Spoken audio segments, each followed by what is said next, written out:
I just change it. If you can.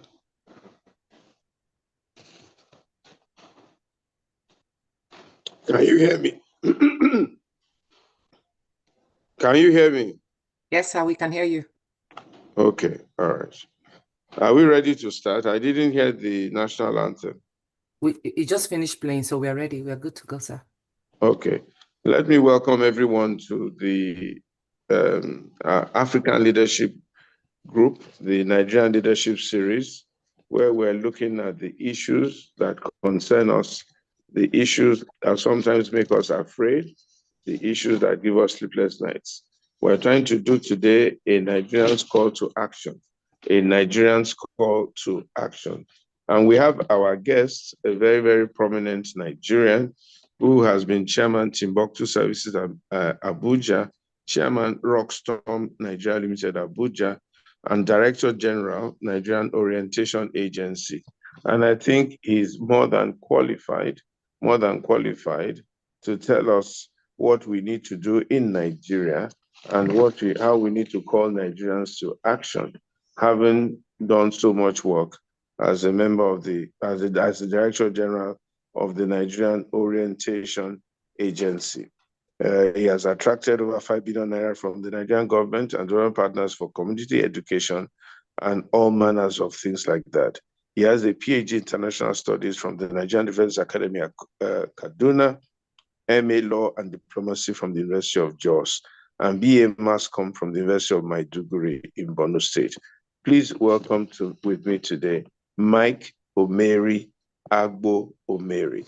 My brother, you are most welcome in Jesus' name. Thank you for agreeing to speak with us today. And maybe you should just tell us, as a bit of a background, what the Nigerian Orientation Agency is supposed to do, and then how do we call Nigerians into action and what we are supposed to do in Nigeria to get a better Nigeria. Mr. Agbo Omeri, over to you, sir. Thank you very much, sir, and I'm honored and privileged to be amongst you or with you this moment. First and foremost, my special appreciation to you, particularly over all the incidents around you. We read about you, we sympathize with you, and pray with you. May God, in His own providence, direct our steps rightly. Now, to the matter in issue. First, the National Orientation Agency is established by laws of Nigeria to communicate government policies, programs, and activities, and to undertake other similar functions that will require a cross exchange of ideas between the people and government. In fact, it is it is meant to operate like a civil society organization. But in this case, it is responsible to the government. Why do I say civil society? It's supposed to tell the government the truth of the reality on ground of all situations, including the price of gari, bread, who slapped who went to this church or that mosque, who did what, where, and when. And then take from the government, to the people. That is to communicate government policies, programs, and activities, and also get feedback from the people to the government for it to take correction. So it is a serious function in the process of statecraft, and which means the agency ought to operate or should operate as a foundational structure within within government arrangement. Importantly, also, the National Orientation Agency is chiefly positioned to mobilize Nigerians of all nature and systems. Now, the NOA has structures or offices in almost all the 774 local government areas, in addition to the offices at the headquarters.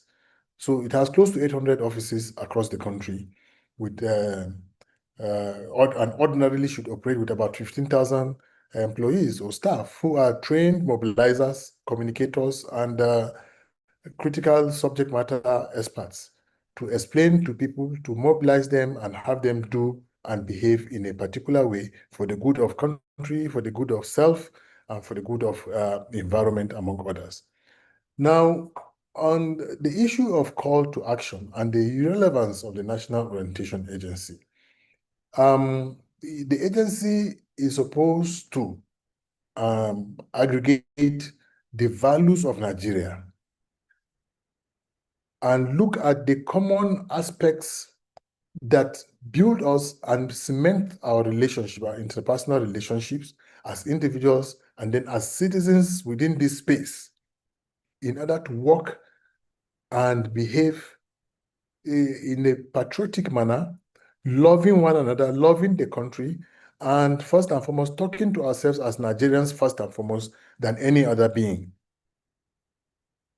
Now, that is the intent, one of the chief intents of the agency, to ensure that Nigerians believe in Nigeria, believe that they are Nigerians, work for Nigeria, and not for their tribes, not for their religion, not for their zone or region. Now, the agency has, over time, been engaged in these kind of activities. However, because of the limited scope of sustaining its activities, largely due to government's indifference, players in government, the players in government have been indifferent to the role and status of the NOA within its, its arrangement. It suffers from funding challenge, and therefore limiting its capacity to even have the number of staff required for it to undertake its tasks. Now, you may ask what I did, or I was there, what did I do differently? Well, when I was in the NOA, with limited finances, because when I got there, the agencies were receiving, at the state level and local government level, I think the local government level was receiving 2,000 naira as monthly running cost. You can imagine the state were receiving 5,000 naira. It was so terrible that I had to increase it when I came to 10,000 naira per local government and maybe 20 or 30,000 naira per state. It was through a lot of constraining effort to do so. It is one that should deliver on this call to action, but you are frustrating its activities. Now, I recall when one day we got some money, I went to development partners, and I was able to get some money and send 1 million naira to each of the states of the federation The directors were shocked and surprised and were calling all over the place to confirm that it was not a mistake, because it was the first time they are getting that kind of amount of money into their coffers. And we urge them to use the resources in tandem with the provisions, with the mandate and functions of the agency in the states and everywhere as best as they could. And why did we have to resort to development partners? Because we found that there were areas, that could interest them. So we went to them and we took the agency to them. They said, look, we cannot do everything for you. We can do only those areas. We can support you in areas that you need support. Let the government that established you, that wants to mobilize these people for national consciousness, national identity, spend its money to do that. We can support you in terms of awareness and sensitization on election matters, maybe environment protection and so forth and so on, which is relevant to the world body. And I said, okay, let's go. And even to do that, I challenged the staff. I said, look, can you write proposals to all agencies will go around and support you, development partners, and even government agencies that have aspects of sensitization, mobilization, and communication that needed to be taken further from the tube, from TV and radio and newspapers that are meant for the elites. They said, Oga, no be so we dey work, that if government brings money, we work. If they don't bring money, we wait. So I said, well, if you do that and you are able to attract any money for your idea, we'll treat you as a consultant. We'll give you 10% of the money instead of giving to any other person. I want to run let's be practical about what we do. They were reluctant, and I did the first one. I got 50 million. I took 10% for myself. I was the consultant, and I needed to show example. And since we did that, the UNDP saw the successful, implementation of the program we did. They stopped even asking for proposals for me. They only called me to say, Mike, we have so amount of money. Can you do this project? Now I realize that if you decide, because you need to decide to decide. So if you decide to do the right things, definitely you will achieve your vision or your purpose. So that helped us to run the agency through the period that I was there, with little government support and so forth and so on. But then let us come back to this issue. That leads me to the issue of how leadership can help to, sustain or even kick a dying horse, kickstart a dying or bring a dying horse to life. In this country, and it's general with human beings, we all think, just like critical thinking, we all think, but not all of us think critically. And so, like dreams, we all dream, but some dream in the night, some dream in the daytime. Those who dream in the daytime, at night may wake up and forget what they dreamt about or of.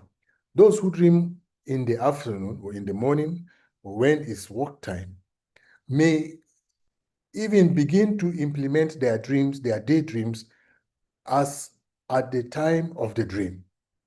They don't wait, they don't procrastinate, and they make good leaders, because essentially you are not postponing what you can do with the energy, with the thought process that you have. There is no, and I've come to understand this, that there is no idea that is new to man. If it's new to you, it's not new to your neighbor, it may not be new to the next neighbor, and so forth and so on. So whatever idea you have, you either work with it now to achieve and have people joining you later, or you wait until they start, and then you will always be the latecomer. You will join to try to, I may not be able to fix the situation that is relevant to you. Now, in the search for a call to action in this country, and permit me if I make these examples, we have had leaders who are qualified. In fact, first and foremost, nearly all of us in Nigeria are qualified for leadership, because our constitution, the provisions of our laws, says if you have gone to school with no specific accolades, whether you come out from the school, whether it's primary school, secondary school, so long as you entered any classroom, you are qualified to contest election in this country. Now, we have had leaders who are qualified to contest by virtue of our laws. But these leaders, are they suitable for the job? Because all of us may be qualified, but not all of us are suitable. And because of that, we have over time been creating platforms like this. I am not saying this is like that, but we have created platforms for lamentation, where all of us come to sit down. In fact, for elite lamentation, we come to sit down and lament the problems of our country and end up without the option or the roadmap for the next steps. Now, you are doing a great job here. And I just wish that we have a government agency, a thinking agency of government that is charged with collating the outcomes and of these for impact. Nothing stops you from putting together all the thoughts that have gone into the creation of this platform and the ideas that have come through it. You collate it and share it with that relevant agency. Nothing stops us from having a center that keeps our, take some of our youngsters and put them there, challenge them to develop or create things for us for national use. But we are not doing that. Instead, we frustrate our own system and make it so difficult for people who had dreamt of a country that would be flourishing with milk, honey, and all that, to grow up and find that it was a mirage. Today, I don't know whether the children we are giving birth to in this country are even seeing the vision of that mirage. Because what is before us is, how do I survive now? I don't think of the future. Most of what we see today among the youngsters, where is our future? So, and there is where we need to have a call to action that will make our people begin to look at Nigeria, not of now, but to be futuristic, to be ambitious, to work for the goal and actually get there. You must not be the direct beneficiary of your vision, but let it be that at the end of it all, someone else who will come right very far behind you is building on it, and everybody is benefiting from it. It is possible. A new Nigeria is possible if we have the right call to action. And what should be our call to action?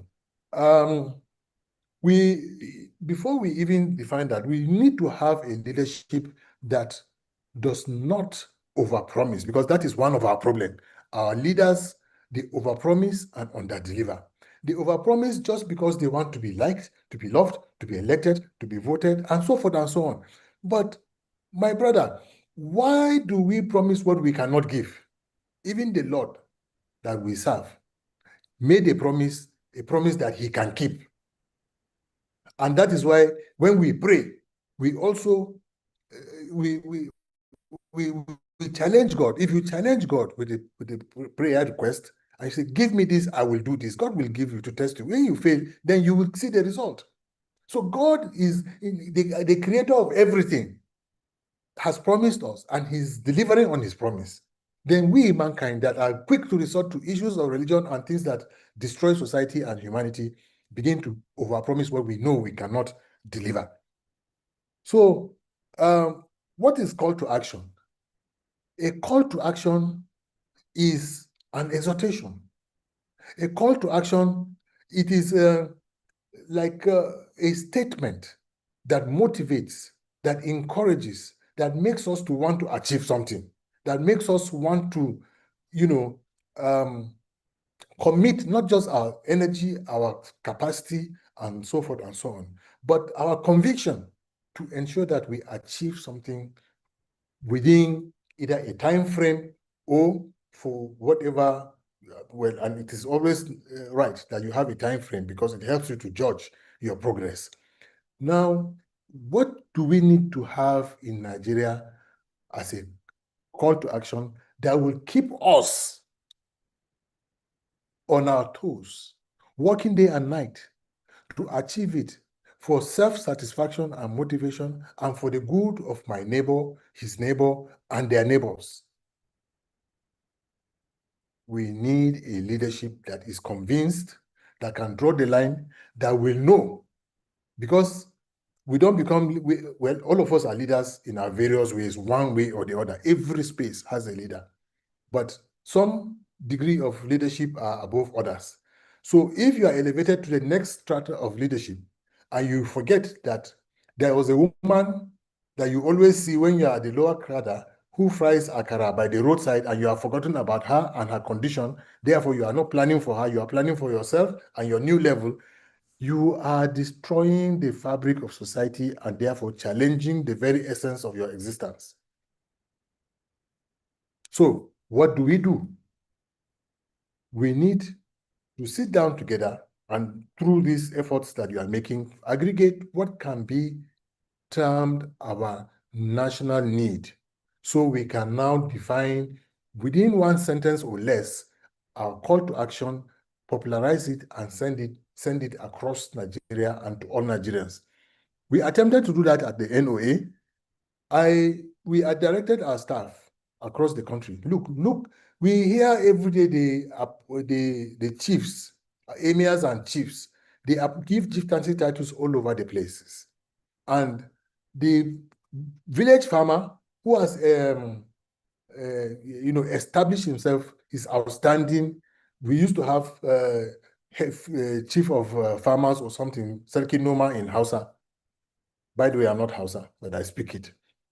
And then today you don't have it. You see a Serki Noma is a civil servant in the city, is a director somewhere in Abuja or Lagos or Port Harcourt. So why did we make those ones Serki Noma? Because they were very good at farming, they were mobilizers, they organized themselves and were having good yield.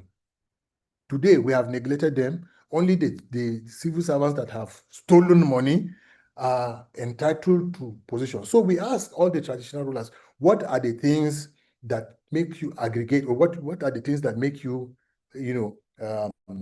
give traditional titles to people in your community? Let us see the values. Let us see the core values of your community that you uphold, that you like to see it replicated and copied and handed down to generations.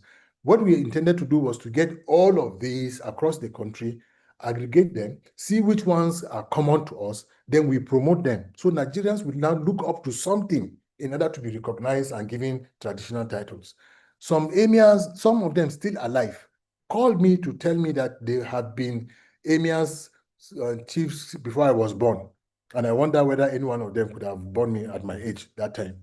And they had all manner of things they said, and they didn't want to do it. They didn't even do it. They passed a circular among themselves. They had I am saying this on public square. They had a National Council of Traditional Leaders or whatever, and said they should not respond to me.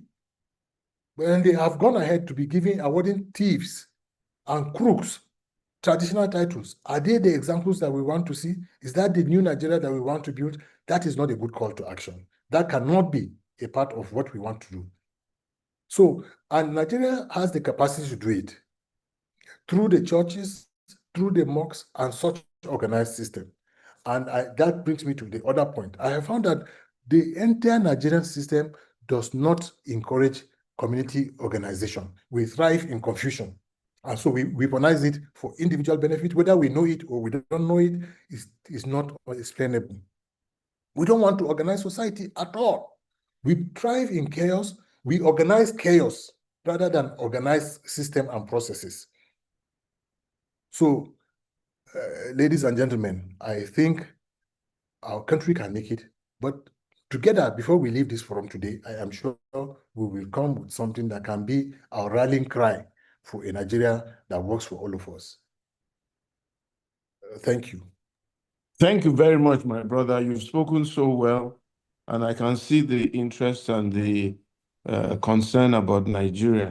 But I have a few questions to ask you. One of them is historic. Do you remember the government that started the National Orientation Agency? That's number one. Please note it. Number two, Yes. why were subsequent governments frustrating it and not funding it appropriately?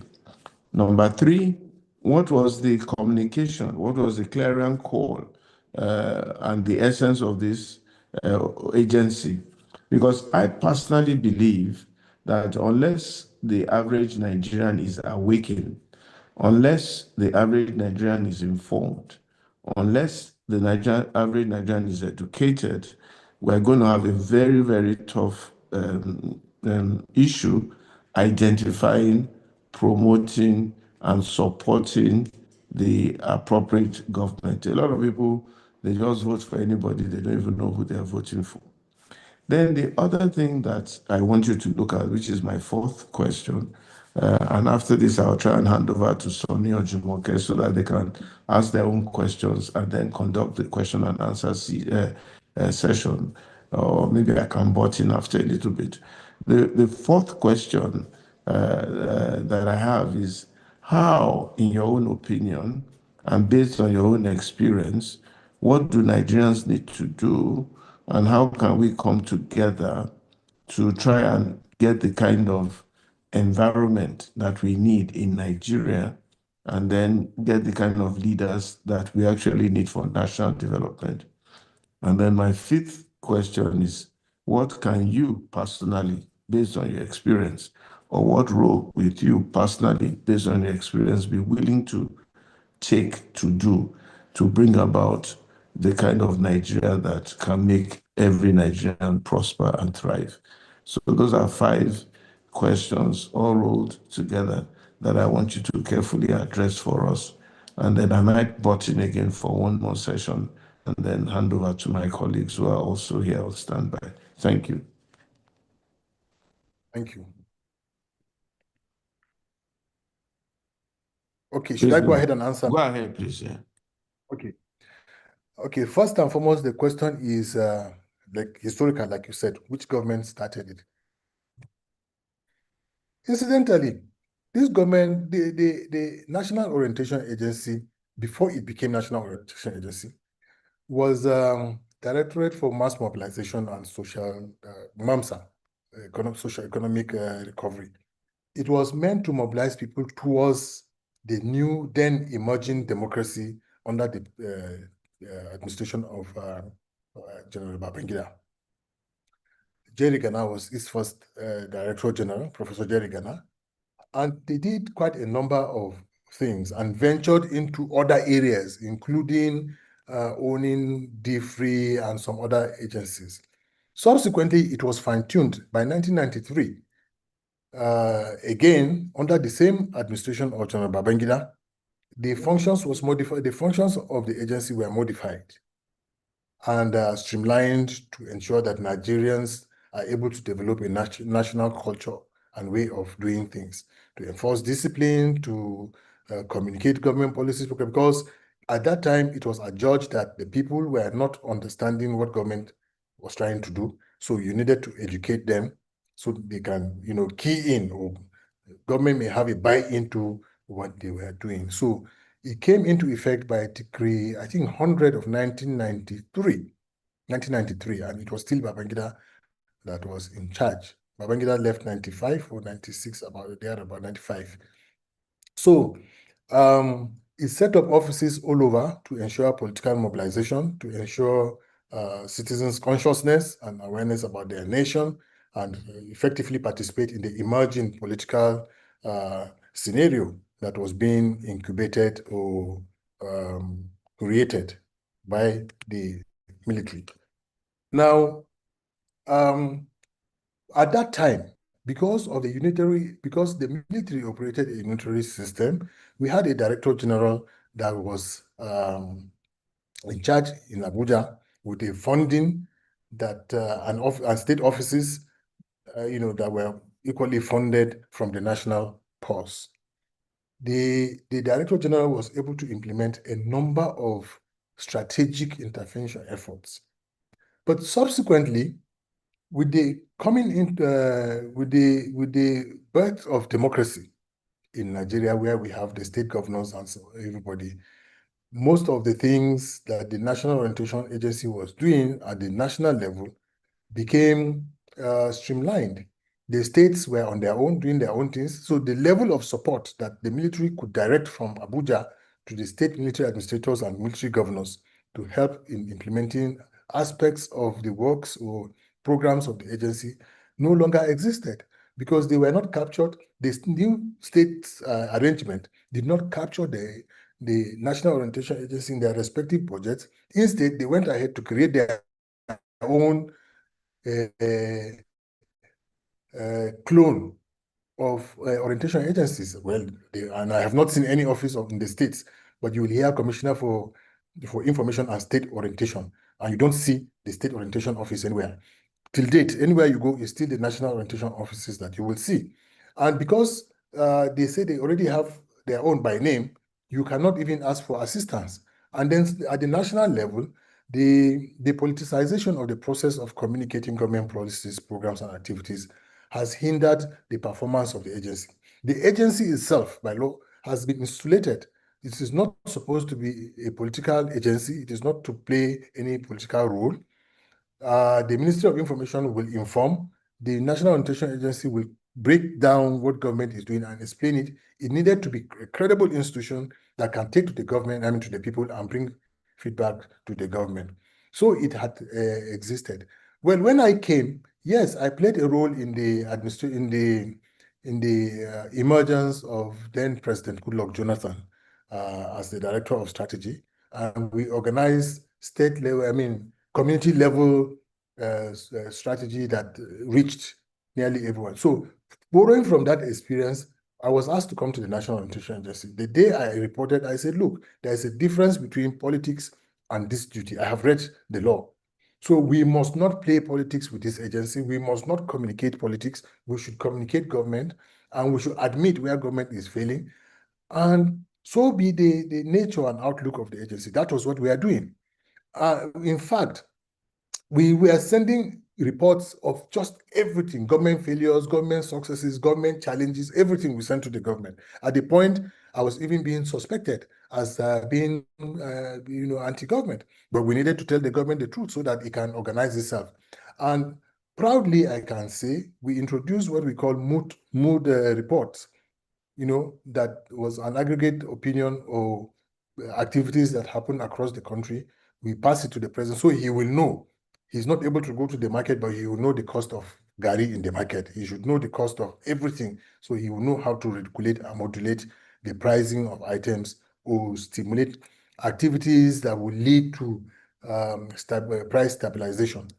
And I met a number of governors that I visited, including the current president, and who said they were very happy with the mood of the nation report. In fact, many of them told me, confessed that they always read the reports before they start their daily activities, especially those areas that affected their respective states, because it was it always, sometimes it gives the alternative view. When the commissioner of works will say all the street lights are working, our reports will say this number of street lights are not working on this street, and it helped the governor to plan or to do some of the things they're doing. So essentially, the government, even though they were utilizing our reports, we are not funding it for various reasons, and because they also had alternative sources of reaching the people. And we are not going to be political. The agency was not going to be political to be saying this party, this talk against that party. No, we restricted our performance and conduct to the terms and conditions in not only our scope of work, or what do you call it, these terms of reference, but as provided for in the law that established the agency. So if you are firm and upright, you may not be able to get funding for the things that you are doing, so long as you are not going to say, yes, sir, we are doing well. Sometimes these are not the values, and that brings us the challenge of leadership. The third area you mentioned is how Nigerians can come together and work for national development. Nigerians are known to be very good followers. All we needed to do is to have a leadership that brings us, that can draw the line and say, don't do this, let's do this. And let the leaders show the example. Believe me, today we have a president in Nigeria, and I'm not being partisan. And we've had that challenge even in the last regime, where our president will disappear and reappear at will, like a Houdini. Today, we have a president. He will 1 week here, another week he's out of the country. If he's back, he's concerned with politics. It's about politics. The Nigerian system has been turned into a political playground for those who have advantage. And this advantage means being in power. For God's sake, we just had the president had gone to this country, that country, he's back. Today we are told that he's going for vacation. Vacation from traveling all over the world, or what? What happens to the work? What happens to the suffering? And then as soon as he came back, we heard that they are going to introduce another 500 naira levy on petrol, 10,000 naira petrol. So what are we not going to pay tax for? Praying or what? So when we are able, if once we are able to get a leader that shows the way, Nigerians can follow. Nigerians are good followers. The leaders, yes, come from these followers. They come from the society. I have had reason to observe two governors. And I'll give you an example. I don't know whether I should call their names. They are sitting governors. If you saw them before they became governors, they were the meekest in the room. The departing governors thought that of all these other ones that are up all over the place, they are too sharp, too smart. I can't give them leadership. They will, if I allow them to take over, and that is another aberration. If I allow them to take over, then they will come and probe me. They will take me to FCC and do that. So they will look for that one who always sits by the corner, meek and humble, who has had his egos bruised several times without complaint. Then he will now take over as governor. 2-3 days later, he will realize that all these powers belong to me. That with this barrow, I can sign billions of naira. With this, I can do this. I can do that. I can do that. Before you know it, that ego that has been asleep will wake up. So do we need a special leadership training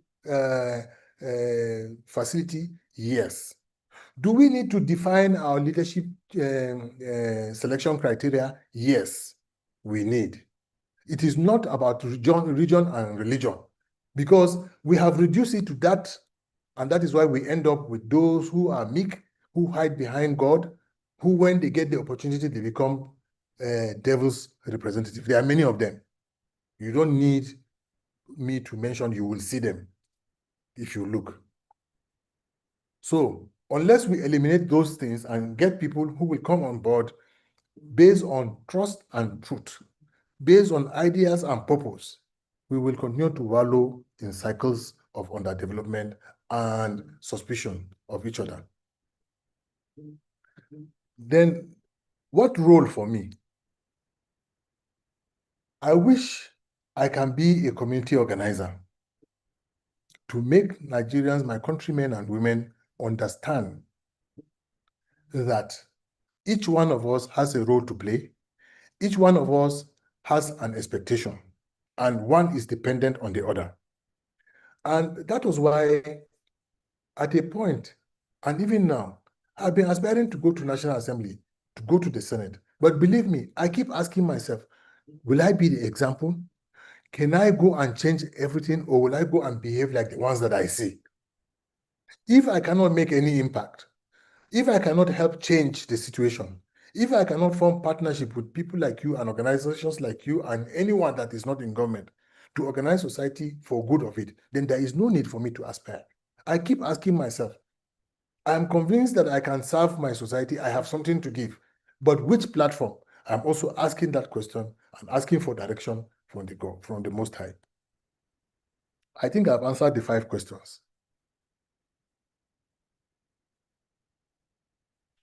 I think there's one you left out, and that one was the one. The clarion call.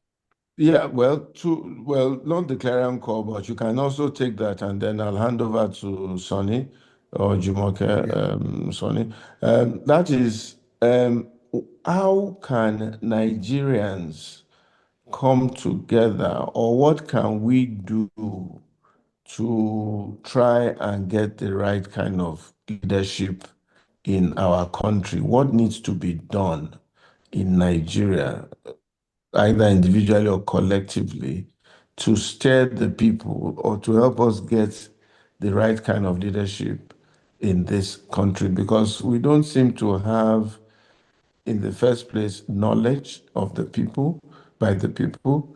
Secondly, let me use what I think there are interruptions in our politics, in that even today, people do not even think that votes count, and then votes are also manipulated. And then in some areas and to some extent, results also are manipulated. So what can the people do? And then butting on that, what you just mentioned now, what is our call to action from your own perspective, which is the title of our discourse today? What is our call to action? How can we change the narrative of this great and wonderful state? And that I will take my leave as you answer those questions, and then I'll ask my colleagues to please take over, especially with the question and answer session. Thank you. And those who have questions to ask Mr. Omeri, please begin to indicate by lifting up your hands electronically. Thank you very much, my brother, and let's see how it goes here. Okay, thank you. When we were at the university, I went to the University of Maiduguri for my first degree, by the way. And we had friends from Rivers, from all over the country. We operated not on the basis of religion, tribe, and all those things that do not make for good leadership and a good country. We faced the same exams, the same lecturers. We did all that we needed to do, formed bonds, some of which still exist till today. It was not about religion. Growing up, my first shock, even though I grew up in Maiduguri, in the northeast of those days, I didn't know of any religious differences, even though there were. But it did not limit my freedom to move. It did not define me. But today, I have woken up to the reality of the fact that certain things must define me as a Nigerian. So what did we leave behind? And why did we leave those things behind? Equitable leadership. So if we are equitable, Nigerians will rally around behind anybody. We don't care whether you come from the same parents or the same country, or the same region or religion. And we have demonstrated it in the past. When Abiola and Kingibe won election in Nigeria, many people didn't know that both of them were Muslims. And we voted for them enthusiastically. When Buhari and Idiagbon ran this country, we didn't know that both of them were Muslims. Although they were military administration. That was a military administration. Now, if we did that before, what is the problem today? Simply because at a point in our journey, certain considerations came to determine who gets what, who does what, and who should be who. So these are the distortions that occur, that intruded into a normal, peaceful trajectory of evolution into a Nigeria that we all dreamt of or wanted to be. Today, it has become the issue.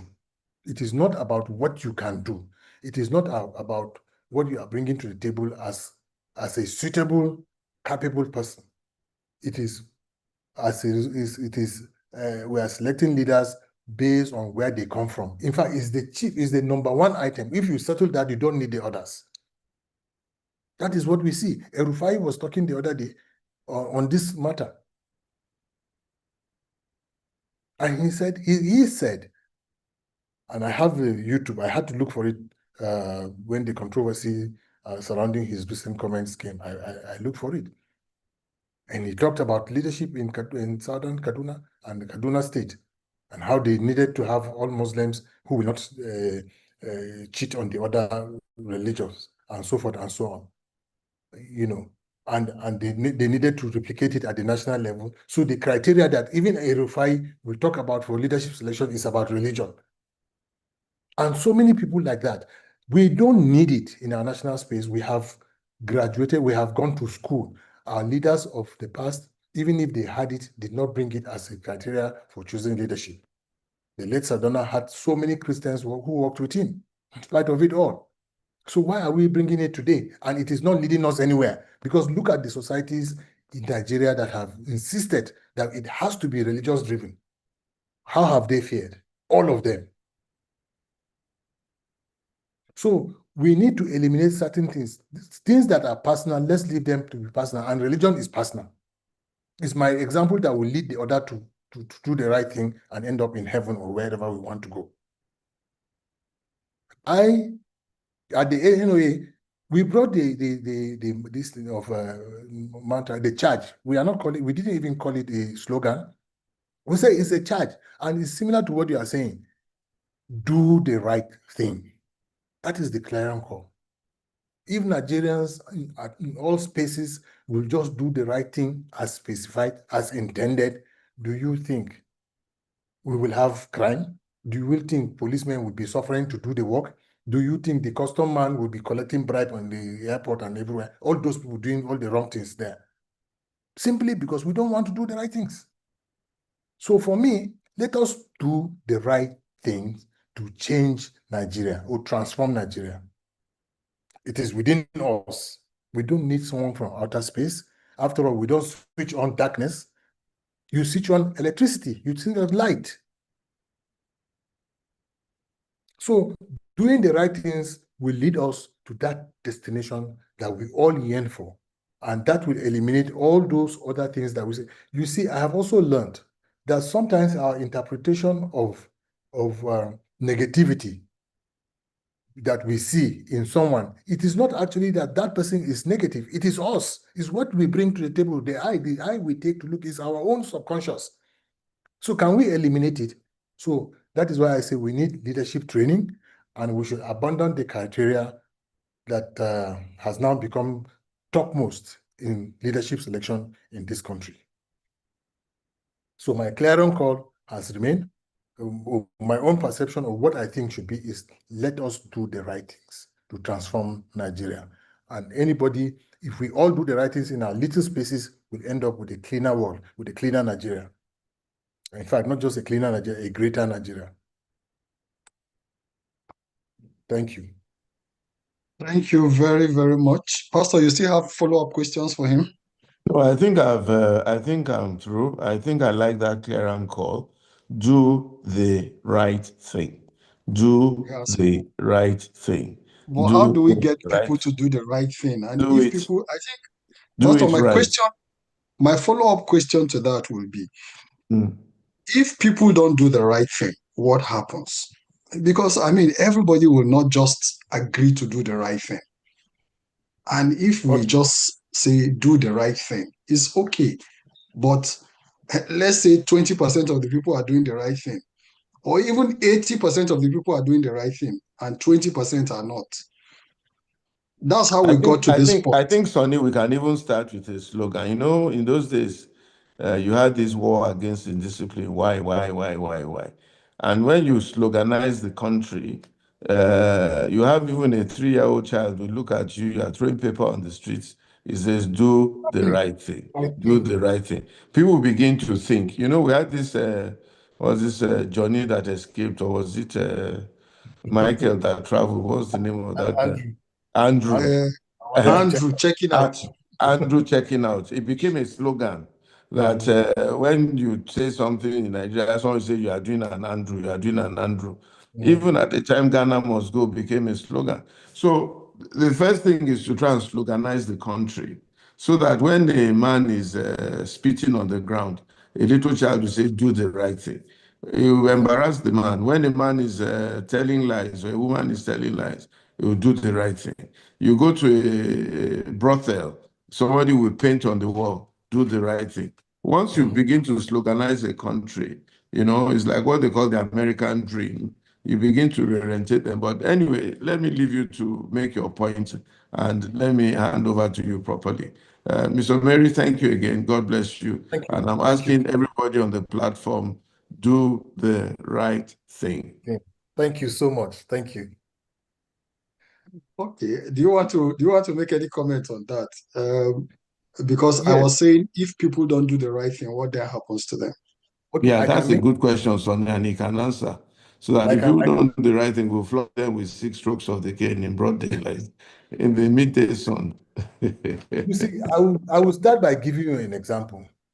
Yeah. We had this slogan, do the right thing, keep to time. We took subject matters do the right thing, keep the time, do the right thing, drink and destroy the can, do the right thing, join the queue, and so forth and so on. Now, I attended an event, a German organized event at the Hilton. They said 9 o'clock. I got there 10 minutes to 9. 9 o'clock, they were not there. I waited 15 minutes and left. 10:30, they called me. Oh, they were full of apologies. Well, I said, but you gave us time. They said, yes, because they are used to Nigerian. They gave us 1 hour, so they will come by 10:30 or 10:30. So I said, but me, I am campaigning against time, wasting time, lateness. So I kept to time. This program that I'm attending today, this one that we are talking, you are looking at me. I was here on this program. Not that I don't have what to do. I closed from my office. I sat down 4:30. I opened this thing, waiting for the administrator to start. Then when is it Jumoke came on about 15 minutes to the time and engaged me, I told her, I hope you keep time. She said, Pastor Igodalo will come here 5 o'clock, and that 10 minutes before he comes, we do promos and so forth and so on. Exactly, I was looking at my clock. It was 4:49 or 59. Then I saw the first jingle. I was looking at it. Bam, bam, all those things. Then it finished. 5 on the dot, I saw Pastor Igodalo. So this is how Nigeria should be. If we are doing it in our little corners, don't you think that people will run to catch up? Now, the other aspect of what you say is the absence of adequate reward and appropriate punishment. Pastor had spoken about stealing of election results, all manner of things. People go scot-free. Everybody is compromised. The judiciary is compromised. The police is compromised. I mean, everybody within the system is compromised. For what? It's about my stomach. It's about my family. It's about my children. What about other people's children? As if yours are safe and then the rest are unsafe, you will be safe. You can't be safe. You need every platform, to work together for the good of all. Now that we are doing all of these things, are we safe? Are we getting the things we need? Even if you have the money now, you have to go and buy fuel. I wish I'd addressed this when Pastor was here because he mentioned it. Okay, so I'm still here. I'm not done. I'm just taking a research. Thank you. People are manipulating election results and going scot-free. In fact, they are helped by leadership to do it. My friend here, Minister of FCT, look at what he is saying. Is it the right thing? Is it the Lord of Nigeria? And nobody is there to caution him. Not even the one that should be our example. Not even our president is not cautioning Wike. Talk to Nigerians, people that have come under. Where is the fear of God? All of these people go to church and churches give them seats in front because they are ministers or they have money. Why do we do that? We are celebrating the wrong things. We are celebrating their prosperity that has no origin. Sorry, what did the FCT man do? I didn't get what he did. That you are complaining about. The way he is breathing down the neck of everyone, directing people, talking as if he's in charge of himself and the world. He will wake up, he would say, only recently we heard they are taking people's lands and doing this one. I am speaking, even the way I'm speaking now is at the risk of losing my own house that I bought before I became DG of National Orientation Agency. Because somebody will just listen from this conversation and say, this one is against us. Next time you see, they are harassing you. Why do we do that to ourselves?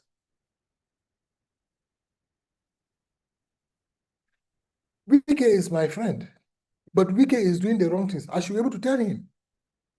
If not, that is not the real value of true friendship.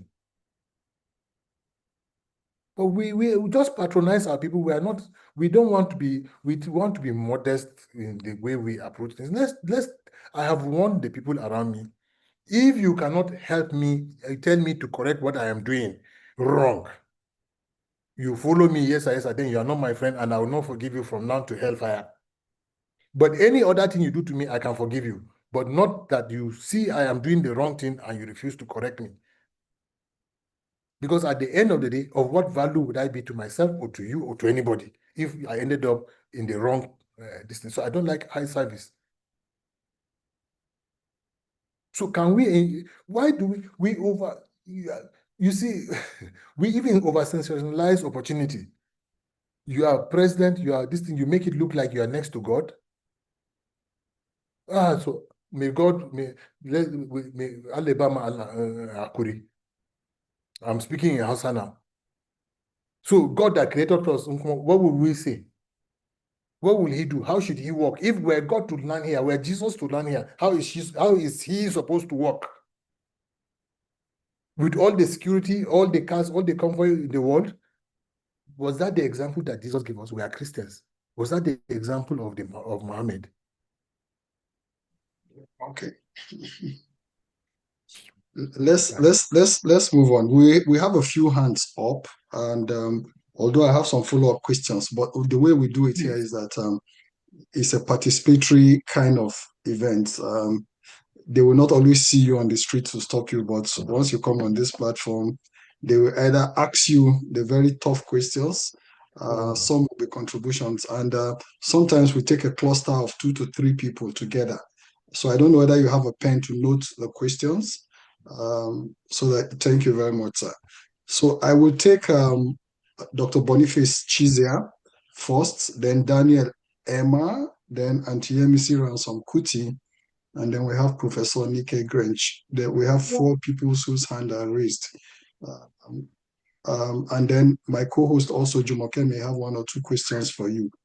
So maybe we'll start with Dr. Boniface Chizia first. Go ahead, Dr. Chizia. All right, okay. Okay, thank you very much. Thank you, my friend. Thank you for your presentation. Well, did I hear you say you want to go to the Senate? I think that struck me. Going to the Senate, that means you belong to the group. Going to the Senate, do you know what it will cost in this country? You waste monetized. So if you're going to go to the Senate, that means you're loaded.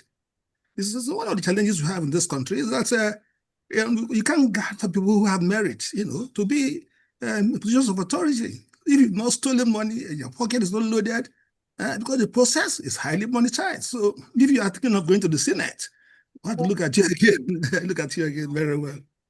Now let's talk about, you said, say call to action. I listened to Dele Haro to me. He said the only call to action is that we are too docile. So we, things are being done to us, and then we just continue.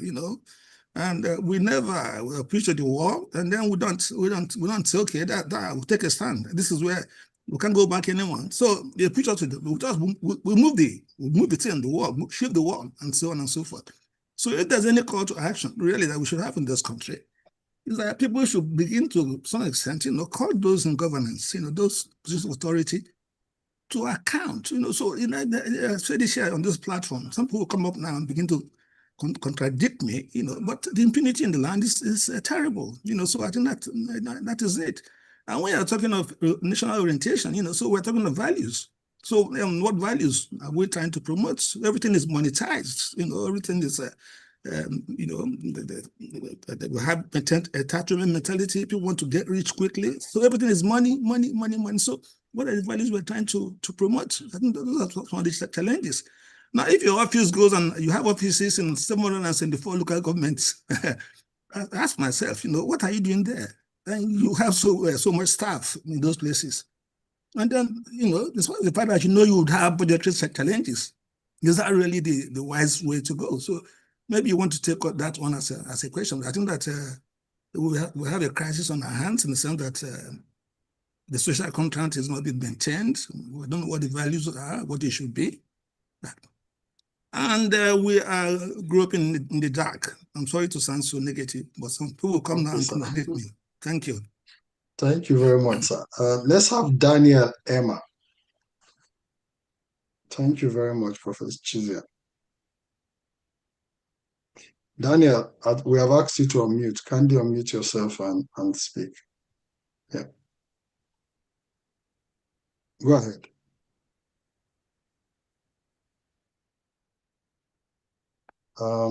Is Daniel still there? We've asked him to unmute, and he has unmuted. Can you speak, Mr. Daniel? Okay. So Okay, do we go on? maybe Auntie Yemisi. Maybe we'll Yeah, come go back to on, him. Jumoke, just, yeah. Auntie Yemisi, please go ahead. Okay. Good, um, good afternoon, Dr. Mary, Miss Yemisi Ransom Kuti here.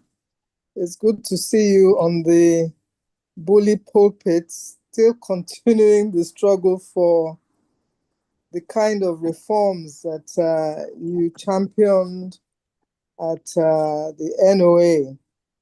And we all remember how the founder, the MAMSA guy you mentioned, his slogan was, if you're a carpenter, carpenter right. If you're this, you know, and Yes. this kind of slogans truly captured the imagination. I think that's a lot of stuff that NOA can do things that capture the imagination, be quite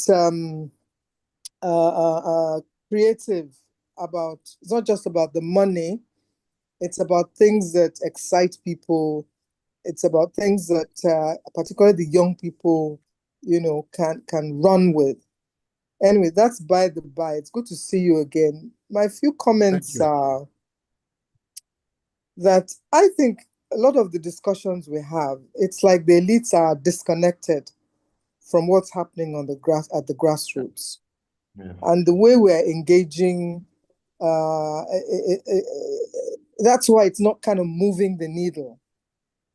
And you talked about community action. And I think that is where the cocoa below of the story is. That is the nexus. That is where we have to get into to capture the energies of the citizens at that grassroots level. We already have structures of government that are there. The local government, the wards, the whatever it is, those who have CDAs, those who have some kind of community associations, there are structures there that we must engage with. Identify the councillors, the ward chairman, the House of Representative member, the chairman of the local government itself. That should be our biggest kind of thrust, I think, at the moment, to build the foundation that we want to lay all these other things on. Now, I've just come from a town hall meeting today in my local government, organized by the member of the House of Rep. And this was organized by Lagos State simultaneously in all the local governments in Lagos State. And the chairman was there. The commissioners that are indigenous or have some relationship with that local government were there. For instance, the Commissioner for Urban Planning was able to give a report of what is going to happen in that local government to the citizens. The SA on transportation is an indigene of that area. They all came to give a report. The report of the legislative actions that affected the state and that local government was given, and handouts, the reports were also given to those who are present. Equipment, real, not small machines, real industrial equipment, real facilities that will trigger entrepreneurship in local government. But they were driven through artisans associations. That's why I'm talking of structures. These structures are there. The designers have organized themselves. The furniture people the electrical workers, they've organized themselves. So we have to identify these structures and see how we can engage with the people that we have elected, instead of all of us struggling to find money from donors and other places. They are the people that have the money that we are paying, the taxpayers' money that should be used for development. And our energies must go to work with them to maximize what they're doing. At this particular local government where I'm in, equipment, 500 traders were given 50,000 naira each. A Q&A ensued so that the stakeholders could also ask the questions about water, about whatever it is that were their issues. So if we see the demands in the communities that are made to these elected officers too. The church wants them to give something at Easter. The mosque wants to give them this at something. So it gives us a clearer understanding of the challenges these elected officers are facing. They're also human beings. They want to succeed. I don't think they are mad people who want to go there. They may want to steal something, but they also want to contribute and be seen. In fact, at the forum where I was in, the member of the House of Rep declared his run for second term or third term. He's been there for 2 terms. And he's a graduate. He's a very qualified young man, and you can see the way the politics works. So our understanding of how it works, how we can engage with it, bend it a little bit to the direction of greater impact, more transparency, more accountability, I think will serve us very well. And it will, the partnership, I think by the time we come to the next LALG, I want everyone who attended this to have said, I have communicated with my councillor, I have communicated with my House of Rep member, my chairman, or whoever is responsible for development where I live. And we can all begin to aggregate the issues that come out from those engagements and drive it to the kind of national conversations that ALG is so good at. Thank you so much, Dr. Omeri. Please, I hope mine is a lot of comments, but I would really want your views about what I have said and how we can package it to become the kind of template for action, for the call to action you want. And please, promise us today that you are going to run for Senate. Thank you very much. Okay, Auntie, thank you very much. You've taken quite a lot of time, but I will plead with every other person, just let's restrict it to not more than 90 seconds. That's 1.5 minutes, so that we can take all the questions. So, Daniel, you said you have unmuted. Can you speak now?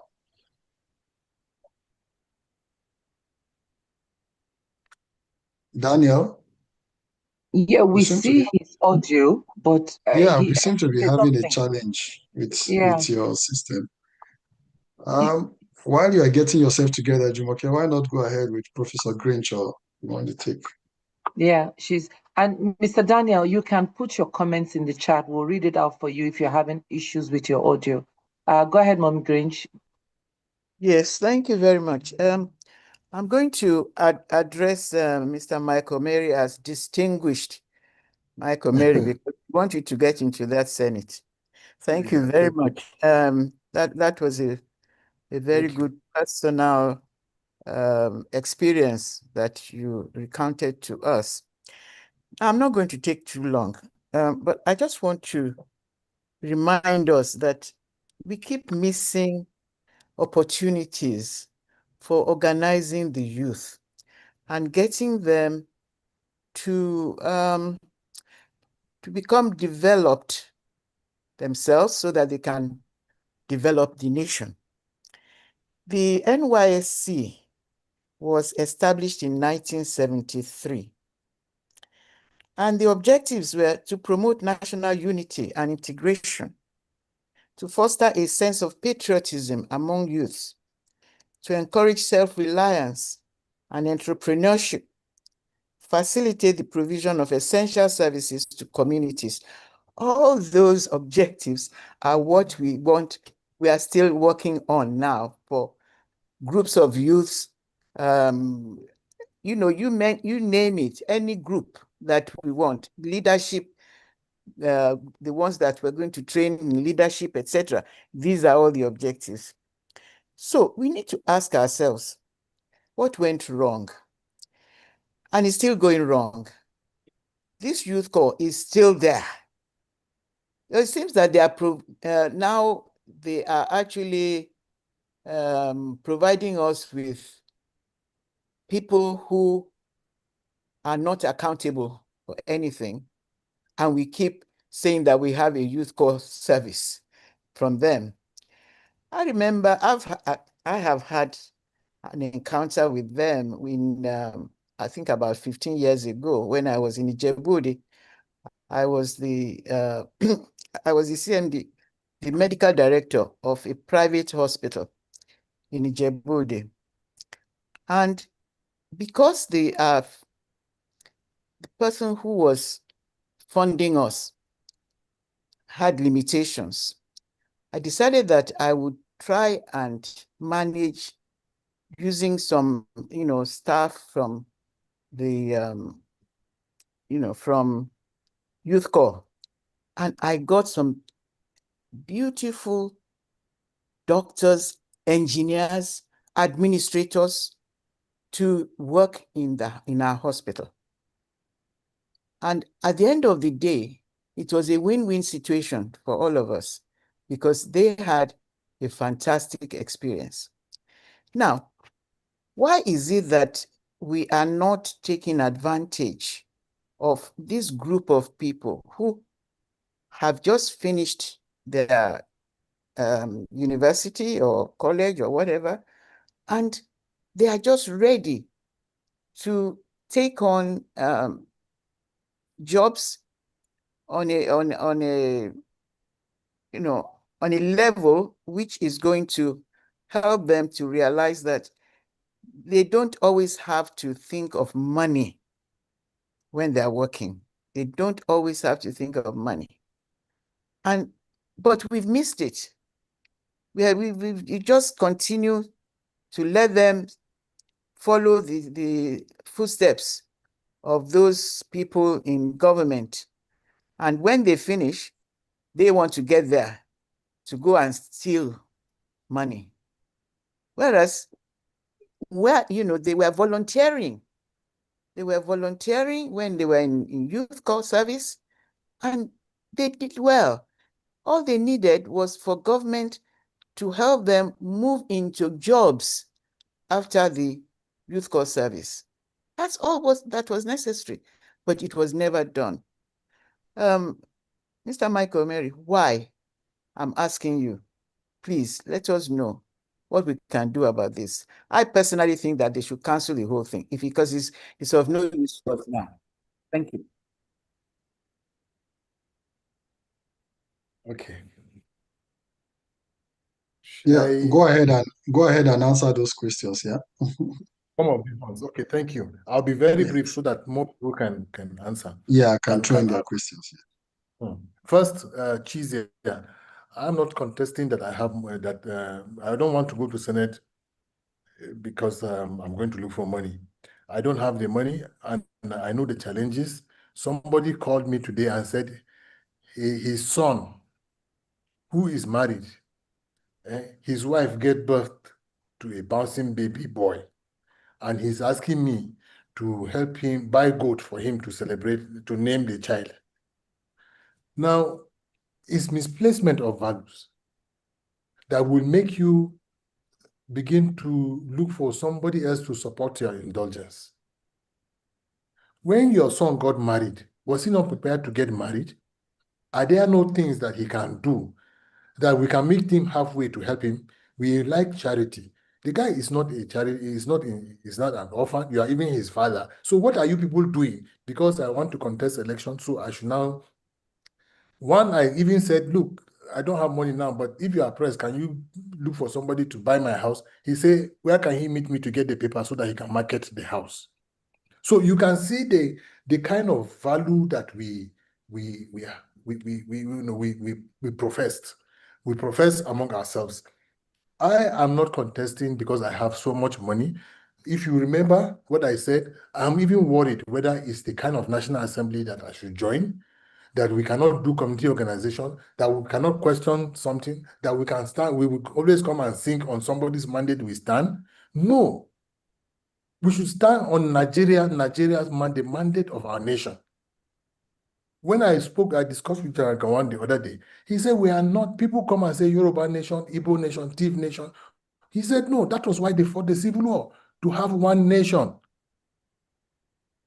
So now everybody is looking at his own kuku, his own corner, and therefore you will need money to go in and contest election, win and protect your own corner. In fact, they don't even defend their own corner, they defend themselves. So I am not going to spend any money. I'm going to work for it. The things we did in the past without government opportunity are the things that would sell us. to go and do what we have to do. And I think it's possible. Not all of us are terribly bad. There are some that can be managed. Let's look from those among us that can be managed and see how we can make better. That is the aspiration. And then, yeah, 774 offices, lots of. The NOA had developed itself into a credible institution at a point where people would want to confirm what they had on network news. They will ask, come to NOA office in the morning to say, we had this on radio or any networks. Is it true? So it is not enough. We need the training. We need them to have the capacity and access to the kind of information that they can share in order to encourage people to do the right things. Now, I hope Chizia, my friend Boniface Chizia is okay with that. Yes, there is impunity in the land, but that is why we say let's do the right thing. If everybody does the right thing, even the people who hatch impunity would of course not all of us will be sane enough to do the right things. Some will always break the law. But if we have majority doing the right things, impunity, the rate of impunity will go down.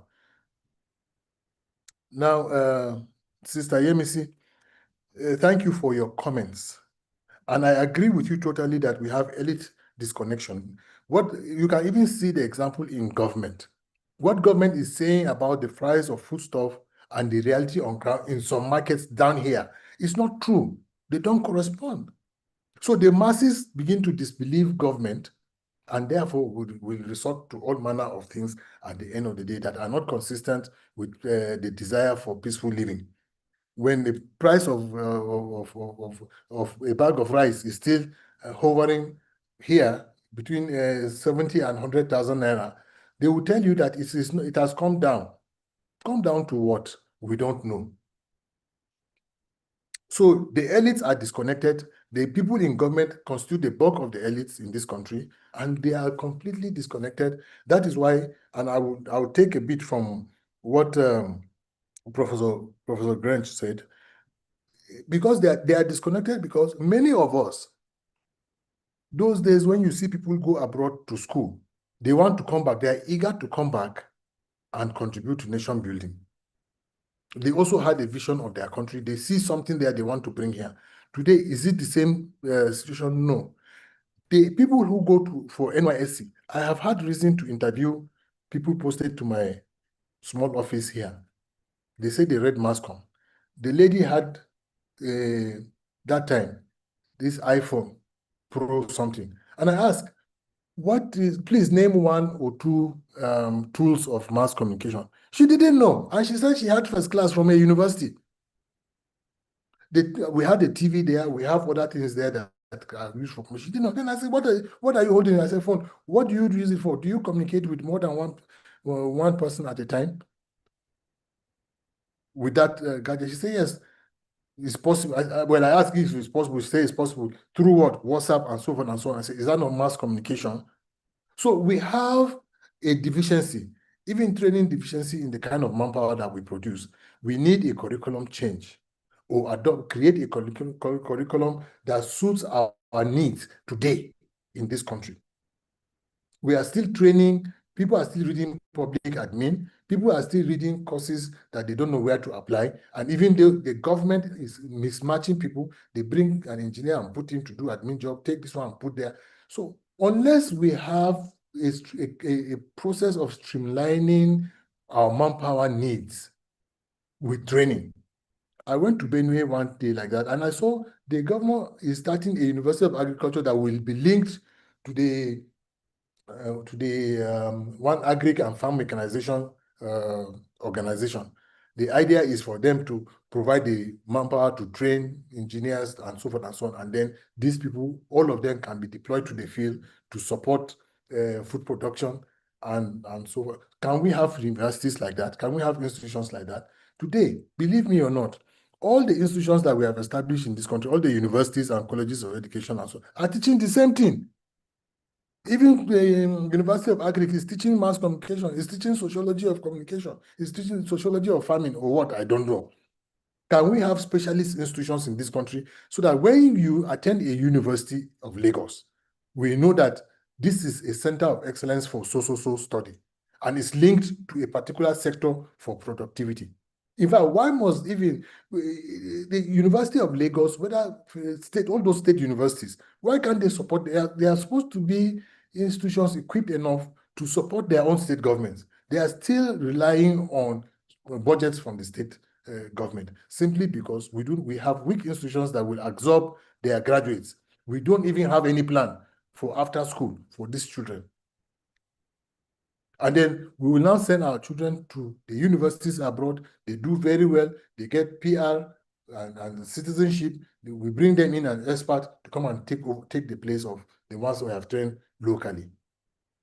Most times, those who come from abroad to come and serve, to do the NYSC here, want to go back. There is no place. They don't fit in because their skill set is different. They have upscaled. Then they are joined here with people who are the NYSC before that I know. People attended, people were made secretaries to local government from the university. People had jobs from the university. Today, the NYSC person is a clerk, not even clerk. They go there and just sit, unless if they are lucky to work in private organizations. Those who go to government, they don't learn anything. So they spend the time, that time you go to camp and spend full month in the camp. Today is not like that. Before you know it, camp is over. What have they learned? Nothing. The NYC socializes people. We learned a bit of Yoruba and Igbo at the NYC camp. Today, they don't care. They don't know. Ask them who was a president. In fact, people don't, I am telling you now, there are graduates who don't know that Obasanjo was once president of Nigeria, talk less of being head of state in the past.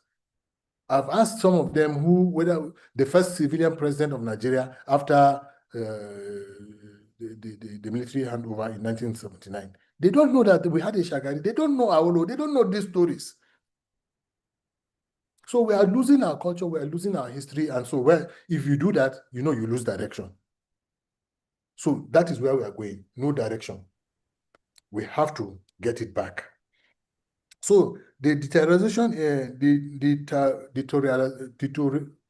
when something deteriorates, like in the school system, it affects the values.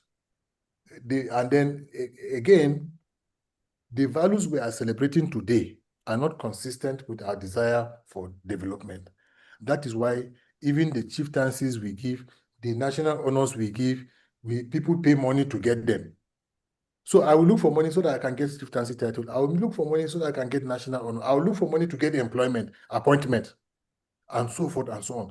So if we have that, how can you have a system that reflects your national need?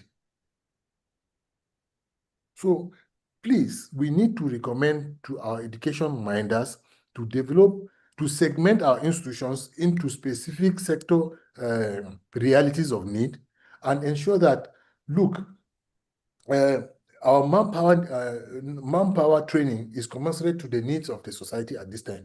And then we should also, like you said, utilize the energies of the youth who at this point are capable of even intense critical thinking. Instead of allowing, in fact, it's for want of space that we are having them deploy their energies and capacity into Yahoo and other non-conformist behavior. We don't have place for them. We need to integrate all of these energies. When I had 2 degrees when I started my life. I didn't have job. What did I do? I had ambition, I have an aspiration, but I went to sell suya on the streets of Jos. The place is still there. With my 2 degrees, I was selling suya.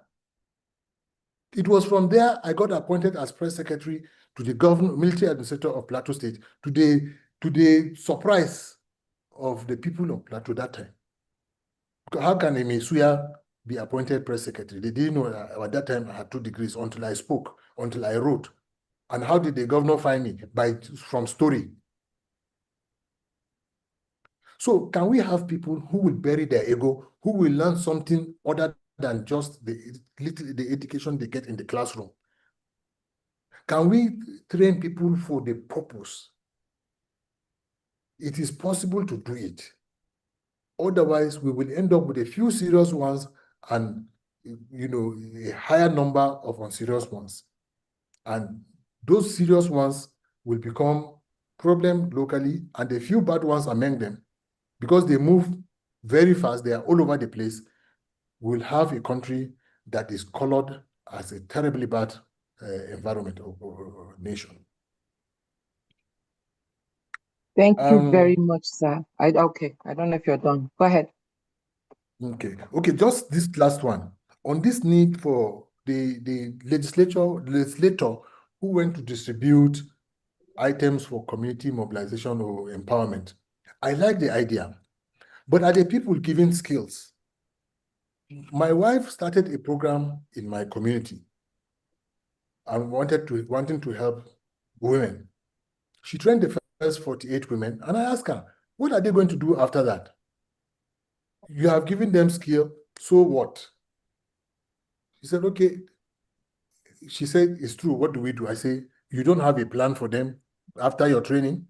She didn't have, because she expected that with the training, she will go into, the people will go into something. I said, okay, since you train them on tailoring, maintain the place, leave the machines there, let all of them report there and let them be getting their jobs from the community, come and work there, it becomes a workshop. Don't charge them, let them make savings and begin to establish and move away. That is what she's doing. Now the others, and then they should be encouraged to train others. Because the bane of our empowerment programs, we give people things without giving them skill. So if we are giving them heavy machines and we do not train them to operate those machines, train them how to turn it into profitable businesses and so forth, and we come back to square one. In my village, there is an Igbo man and other people who speak my language, my brothers, so-called. I sent money to them. I said, give everybody 50,000 naira to start something, so that this rate of wahala, that time, every one of them went and sold new clothes. In fact, one of them told me that for the first time he has done the right thing with the money. I said, what did he do? He said he married a second wife. Today, the only person that did something different with that money is that Igbo boy in my village. He's selling everything. He's selling pure water, he's selling nails, he's selling hammer, he's selling zinc, everything. If you ask him for something, even if he doesn't have it, he will say, I'm going to get supply from Lafia tomorrow. Can you wait? My village is Kiana. Tomorrow he will rush to Lafia, go and get the things, come and give these people. Sometimes they send money. They will send money to him advance. The man has grown. He's big. Sometimes if I go to the village, he's the one that comes to bail me out. And that was my intention, train these people, give them opportunities so that they can help me when I come and I don't have. So where are our values? That is what we have ended up, because we are promoting, because the people who look good, who have money, who are the ones celebrated, the ones toiling and trying to create wealth for themselves, don't have access to the values of society to being celebrated. Thank you. Thank you very much, sir. We are coming up on the hour, and I have a couple of questions. I don't see any hands up. I don't know if anyone else has any question. When you started to speak earlier on. Can you hear me now? Mr. Daniel? Yes. Okay, yes, we can hear you. Please go ahead. I have part of it posted there, if you can see it. What I was going to say is to thank the facilitator of this program, Pastor Itua himself and your group. And I want to thank Dr. Omeri for coming here to speak to us. My question is this, just to anchor on that call to action, which is doing the right thing. People have spoken on that, especially Sister that spoke last about community or the grassroots. One of the major grassroots stakeholders that we know are our faith leaders. And our faith leaders, what they teach is teaching how to do right thing. Righteousness is exactly what they teach. So my question is that how can we, anchor on our faith leaders' teaching, encourage them to raise leaders that are electable, that will go there and do the right things? Because I believe that Pastor Itua and his group have taken the first step, and a very good step in leading this. People have to do the right thing. And that is the essence of creating this this platform, so that we can contribute our ideas on how to do the right thing. So question again is that, what is the role of our faith institution, our faith leaders? Everybody goes to church, everybody go to mosque. And what we teach there is righteousness. And if you look at Nigeria, every street is actually full of churches and mosques. So what are we doing there? How can we stimulate them to raise the leadership that will go there and do the right things? Because we believe what they are teaching is righteousness. Why doesn't that reflect our communities and all that? That's my question, sir. Okay. I used to say that the religion we practice today is not the same religion that our parents lived through. Why? These faith leaders, as good as a few of them are also part of the problem. They are the ones who collect money from politicians and go to their churches and pray for them. I got an invitation from a pastor who say, giving is blessing. I should go and give so that I can get blessing. Is it to give to anybody or people in need? We saw how one of the elections conducted in this country was superintended by these faith leaders, Muslim leaders in the north. We saw what they did. Today they are full of regrets. We have seen a group of Christian pastors dressed for like comedians going to pledge loyalty on behalf of the church. Who gave them that authority? We have seen, crooks who are celebrated even by this faith.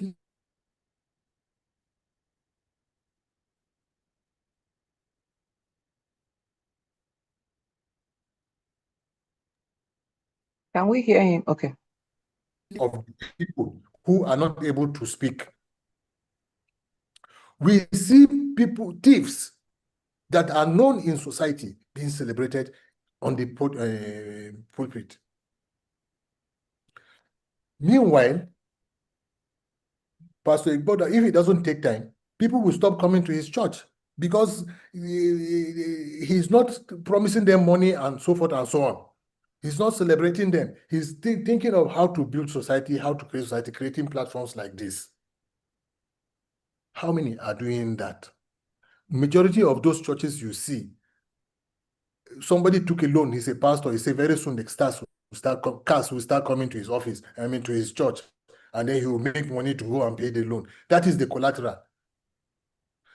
Excuse me, faith-based leaders, if they don't have values from their home, it comes to naught. Let us have parenting the way it was. Today, I still beat my children. I have cane, one for everybody with his name. Because I didn't invent that thing that time. They said, spare the rod and spoil the child. It is later, the same people who said spare the rod and spoil the child are now telling us don't beat it. Me, I will do. I prefer the old one. Because that was what my father did to me. And I am what I have grown. I don't want my children to wake up and start playing PS5 from morning to night. They don't read one book. They don't do anything. They don't sweep anything. No. We must be serious. We must bring values to the home. If you do it well, you may not need to beat them. They will do the right things. So it is all about doing the right things from faith-based leadership, political leadership, social leadership, everybody. We need to agree as a nation, as individuals, as groups. And we should not be, yes, we belong to groups for various reasons. Some even come to church for a different reason, not to get the salvation they pretend. They are not coming for the salvation that churches promise or Christ offers freely. They come for something else. They come to survey who we can steal today, who we can steal from today or tomorrow, so that we too can come and take a pride of praise in the church. So they are a basic fulcrum for measuring the values of society, but they should train themselves within and imbibe those values that they want to keep.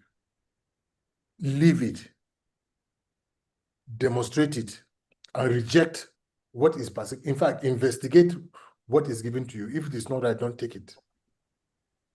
They are also to enforce the appropriate punishment and adequate reward system in the church and in the mosques. If no, then wahala. They are not, you know, they are all part of the society, part of the system. Thank you Thank very you, much, sir. Thank you. I don't see any hands up, and so I want to ask my own question. What is that Yes. Nigerian agenda or Nigeria agenda that we can all rally round as Nigerians? You know, we have the slogan, do the right thing. But what is the right thing? How do we define what the right thing is for us as Nigerians? That's part one. And then part two, we tend to always give responsibility to the leadership or to those in power. And I don't even call them leaders, I'm sorry. We tend to give responsibility to the rulers to set their agenda, and then we follow. What about us? This call to action, citizens' call to action. How do we empower ourselves enough to be able to hold our leaders accountable and then use the law to recall them when they are not serving us? I think that's very important for us to understand.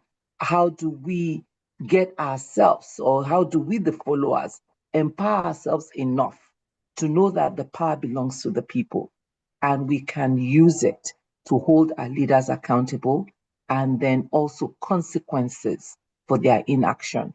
And then I have one hand up.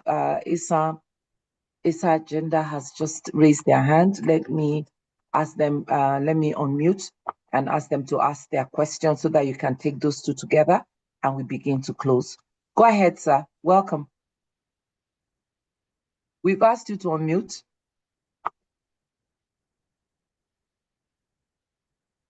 Go ahead with your question, sir. Yes, we can.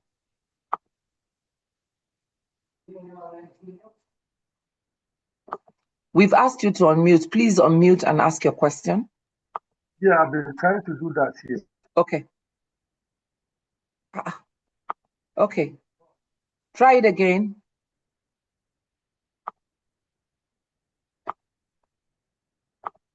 Try to unmute again, sir.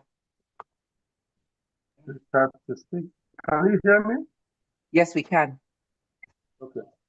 My name is Dominic Periata from UK, under ISA Agenda Development Worldwide. First of all, I want to thank Dr. Mike Omeri, whom I've been seeing over the television over the years. Having said that, all he has said there is nothing but the truth. The question that I will be raising, answering or supporting that. One, I'm using my village as a case study. Anything I see, even if I'm not in Nigeria, it's like I'm in Nigeria. I hear from them every day. I call Nigeria over 5 times in a day, every day. So, like what we observe, we've been observing, is it cut across all parties in Nigeria. There are a group of boys now that is springing up. Right from primary school, they are the boys or women that may have fallen by the wayside. And these people appears to have persuaded to issue of Yahoo Plus or Yahoo SY to make money. Why have they decided to do so? Because they decided, perhaps they have seen that those who are at the top are making money without nothing to show for it. I can give you an example in my village whereby one boy was getting so rich that the father went to his house. He said, look, he has to run away. Say, how did you make this money? I don't know where the money comes from. He came back to us in the village. Then the village now began to isolate him. The man is really still living in abject poverty. Then we are beginning to support him. But he never went to that side. You know what's happening now? Some politicians are now not being with him. Going back to him, going to take money for him. He's now going to place to begin to gather chairs and gather young children to say, let them come and vote for him. He's the one supporting those politicians. So if this was paid today, you leave the other one, it comes to this. All the elections that have been taken on in Edo State, I've been monitoring this kind of people. They are evacuated in my village. This is what I believe each and every one of us should be doing. We shouldn't hide these people. We know them. If we know them, let's report them. Let them bring them to the fold. If we can't report them, there's a way we can tell them that their conduct is not good in the society. They are influencing our children back home, our brothers and our youth, trying to influence them. These are the kind of people I think our brother Dr. Omeri should be looking for. How do you look for these people? You will use the age group at home. You will use all those elderly people. How do you get the elderly people at the age group? In Edo State, I always use this story. There's something we call a bolo. They are called age group. If they call me to come and weed the road where they are going to my state, I'm not there today. They will keep far away from me, a neighborhood far. I will continue to be paying for that in perpetuity. That's a law that that's supposed to be replicated across Nigeria. And I know most of the areas in Nigeria, they have this kind of law, whereby elderly ones and the age group, you give respect to the elderly ones. In return, the elderly ones give back to the age group. We then know how they are growing. Anybody who goes outside it, we know where the person is coming from. Some will come with a very big vehicle from Lagos, from Asaba, from Onitsha, from Benin, from Warri, wherever the Abuja, depending on where they come from. Nobody asks them. Everybody keep quiet. But in my village, we don't do that. We try to show the person. We don't go there to drink. We isolate that person. He go home empty with shamefulness. That's what I believe we can be doing. That's what I have. Thank you, sir. So we may call upon you for a template of how we can share that across. So yes. let me add Pastor Funke, since that's the last question. Let me add hers, and then you can take all together. Go ahead, Pastor Funke. We've asked you to unmute. Good evening. Thank you very much. I joined a bit inadvertently, but what I want to say is that there's a man called John Stuart Mills. He spoke about moral laws. Moral laws has to do with the psyche, the mental state, where everybody knows that there's a line they cannot cross. I think moral laws have turned into something else, and we're seeing the flip side. You know, most of the things that should be punished, there's no punitive value in the system. And so, you know, everybody creates a shop on the streets and all that. And there is nothing, you know, somebody was just talking about the baby. He said she will count 1, 2, 3. And, you know, by the count of 3, she's expected to do something. And because she has not done anything, the child will count the 3 with her and all that, which means that whatever discipline they're trying to bring across is not working.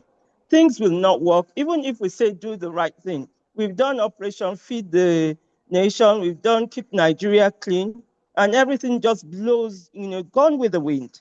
So what can we do? We need to affirm punitive laws. We need to, you know, really go back to the place of, to the time of, is it Kenyisoku, when people were shot because they killed, apparently Oyenisi only stole 5,000 naira when he was shot down. You know, people are cutting away with billions. And before we can even do the propaganda, we need to go back to real punitive laws. That's my input. And I'm just asking, how can we affirm such things? Thank you. Okay, thank you. Jumoke, can I continue? So please go ahead, sir. Yes. Should I? Okay. Yes, sir. First, what is the right thing? My response to this is that no one can reveal to you. No one can reveal to you that which already lies within you or within your knowledge. It's asleep there in your knowledge. It's there. So if you are waiting for the teacher gives to you not of his wisdom, but of his faith. So to start in searching for the right things, I have studied some things and I've discovered that there are 40 proven principles of character. And these proven principles of character are in all the religions. They are in Christianity, they are in Islam, they are in African traditional religion. They are the same thing. So that is where you find your right thing, if we are serious It is there in our Bible. It is in our Quran. It is in African traditional religion. When, for instance, it says, love your neighbor, are you loving it because of God? When he says, thou shalt not steal, are you going to steal God's property? Is it not your neighbor's property? And you all be having a troubled conscience? Don't sleep with people's wife. Don't do this. Don't do that. These are the principles of character. These are the right things. They are not too far from us. So we only speak. We cease to, in fact, we cease to, we speak only when we do not have peace, or the peace in our hearts ceases. So we find words, sound, to distract ourselves, to divert attention from our inner problems or inner confusion. These 40 proven principles of character can guide any society. They are divine in presentation. They are civil in use, in adoption. Every one of us can live with it and live happily, not because of God, just because of you. Don't do it because of God. God made the laws, not because of him. He's up there somewhere in heaven.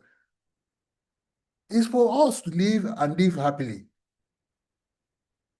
Then, talking about our youths and the things they do, yes, it's good to create age-appropriate programs in society and all of that. We have the platforms already, like the NYSC and other, in the churches we have Christian Youth Organization, this Muslim, all of that. Can we go and teach these values there? These 40 proven principles. Let the churches take their time, go through the Bible if they have not done so. Let the mosques and everybody isolate these 40 principles. In fact, they don't need it. I have it. Isolate these 40 proven principles of character and teach it. You can find reference to them in the Bible, in the Quran, in our African religion.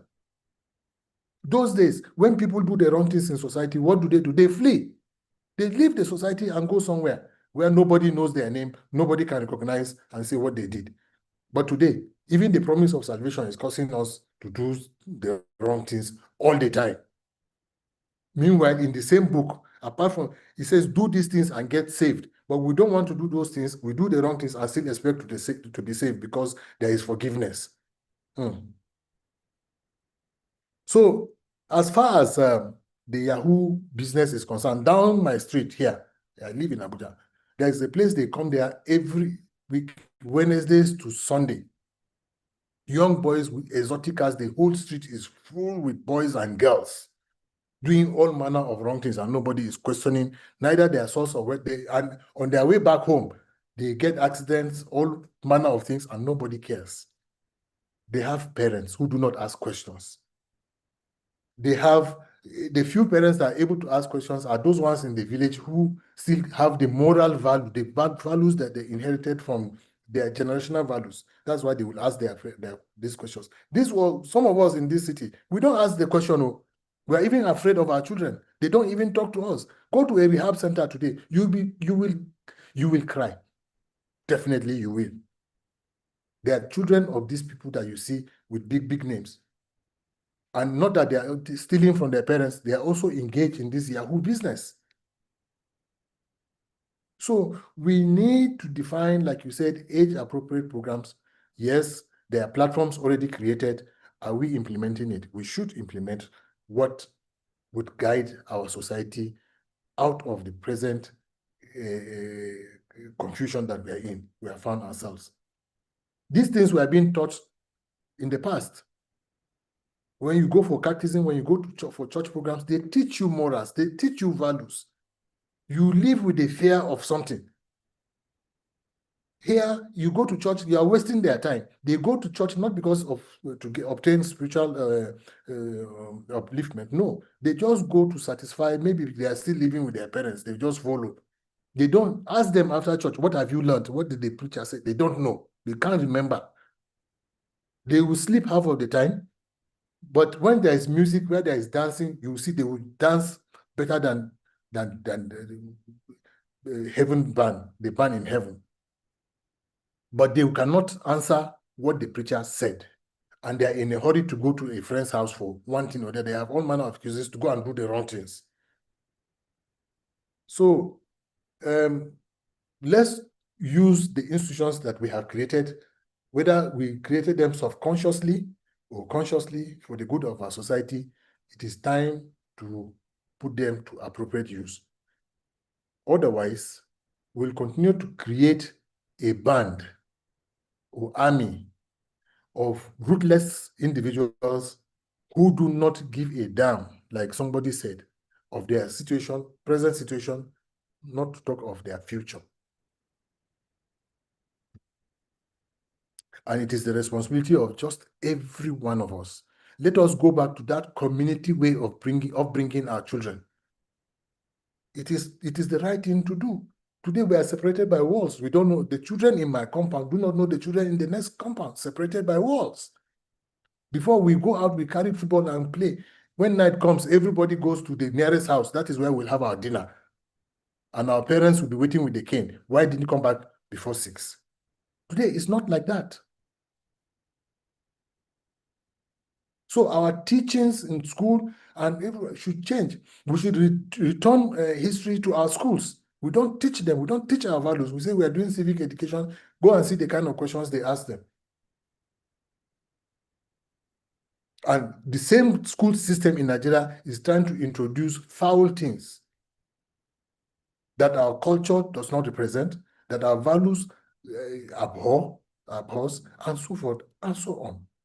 Please, Nigeria, we have something to do to change this country. And they are within us. They are within the laws we have. They are within the churches. They are within the mosques. They are within the 40 proven principles of character that we have. Thank you. Thank you very much, sir. We are up on the hour, and I think you've highlighted a few call to action that we as the citizens can do. And Yemisi earlier on had also spoken about we coming together as a society, as a community, to begin to promote this change that we're looking for. So as part of your closing remark, if you could give us and I believe our principal, Mr. President, had also asked that question at the beginning. I want our takeaway to be 3 things that we can start to do from now. You did talk about we tend to use these forums as lamentation forums, but that's not what we're doing. We're looking to really get into that action. What is actionable? Get into the grassroots, promoting these 40 proven principles of character, holding ourselves accountable, calling us out when we do the wrong thing, applauding us when we do the right thing as well. So let those be those 3 things that you leave with us today to say, by the time we meet next week, we have an action plan of how we are going to execute or implement this. Thank you, sir. Thank you. First and foremost, let's adopt this general principle of doing the right things. We agree that we need to do the right things and we preach it everywhere. 2, let us isolate these proven principles of character, learn them, know them ourselves, and begin to practice it within our space, because you cannot give what you don't have. 3, organize the youth in your church or on your street and begin to talk to them about the proven principles of character. Give them assignments, those who can listen to you. Make them the example, make them the ambassadors. Then from there, we can begin to attract the attention of others. So be the light that will reflect and draw attention to your action. If we do these 3 things, we can engage other people. Okay. And expand the cycle. Permit me to add one more call to action. How do we unify around this common purpose across the nation? I think that is one of our biggest challenge. How do we as Nigerians come together for this common purpose, irrespective of our tribe, religious belief, and geographical boundaries? And gender. Let me add gender to that as well.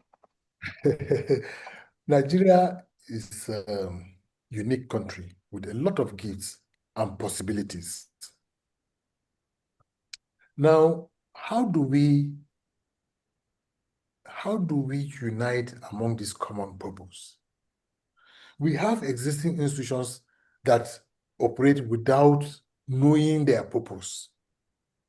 Unique individual, many of them. For instance, this National Orientation Agency that we talked about, that has been given all the, the roles of unifying, of promoting unity, patriotism, and so forth and so on. Are all the staff of that agency aware of this role? Are they implementing it? Can we give them training? Because we have to have cells of mobilizers to unify us. So the NYSC, are they doing enough? Today, I was talking to Joke in my office, an NYSC person. I asked her, I don't see you on Monday. I don't see you on Tuesday. She said, no, Monday she goes for biometric. Tuesday she goes for something, CD, community. So 2 days off. So what would you learn? Okay, let's agree we work 3 times a day, a week, 3 times a week. So we now have a plan. But if we don't know, today you are here, we don't know when your biometrics will work or will not work. When we come, we don't see you. So how do you learn? So let us take it to the NYSC. Let us stop using them as clerks and messengers. They are trained, they are graduates trained, and let the university train them to know how to speak, how to write their names, and how to organize their thoughts. Then our leadership criteria will now not be based on our religious persuasion or region or tribe or whatever they call it. We should outlaw it. The National Assembly should outlaw it. And if we must rotate, let the rotation go to let it go to the least level of organization, so that everybody knows, without struggling, without contestation, that after this one, it goes to this one, it goes to the next, it goes to the next, around the same values. And that will teach you not to do the wrong things, because tomorrow it will be somebody else's turn, and he will repeat what you have done for his own sake, and he will leave you out in the cold. So if we are going to do federal character, let's do it properly, so that if it is going to the south, let it be south, all of the south, not one side of the south, not northwest and southwest.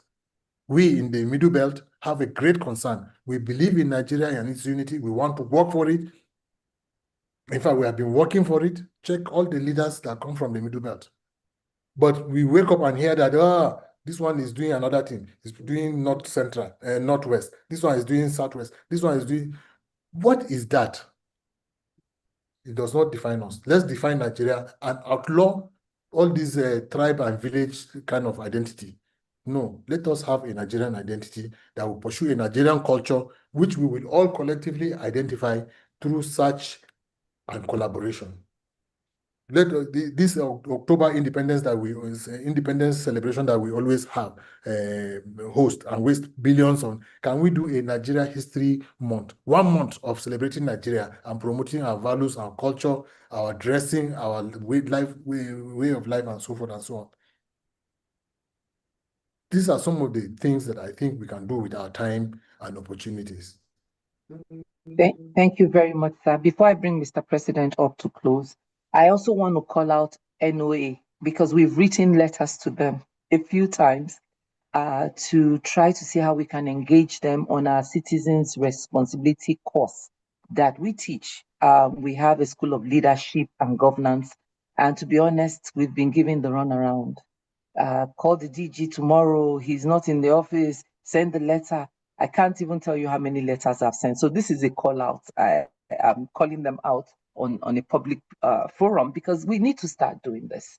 And so maybe that's something you can help us with as well, because we need to start from somewhere. They have the infrastructure, we have the curriculum, we want to share, and there's so many organizations as well that are doing this, and we need to kind of find, they should be the rallying point of all the civil society organizations that are doing this. So maybe that's something you can help us with. And that for the 40 proven principles of character, everyone knows that I always put in a plug-in for our School of Leadership and Governance. So maybe you can teach us that. You can facilitate one of the courses for 40 proven principles of character. And then we can also have this information. We did something on know your rights, know the law, and we are going to keep promoting that. We had Lawyer Falano come in to talk about basic rights, and so we did an information about that. So we would also be asking you to maybe work with us on that, to have these 40 principles or 40 proven principles of character that we can now start to use as the basis to ask people to do the right thing. People may be able to do the right thing if they know what the right thing to do is, and is not subject to it's not subject to their own interpretation. So thank you, sir. I'll bring Mr. President up. And I want to just say that we meet here every Thursday at 5 p.m. is the same Zoom link every Thursday. It doesn't change. Go ahead, sir. Okay. Can I say something briefly? Yes, please. You see, when you mentioned citizens' responsibility course, it resonated with me. At the NOA, when I was there, we introduced Citizens' Responsibility Award. And who do we give this award to? The messenger who delivered the right message. The governor, I remember giving Fashola the award, an award, and he came with a small price tag of 30,000. I took it to him, and he said 30,000 is for the blessing in it. When he stopped those people, army people violating traffic in Lagos, we thought it was the right thing.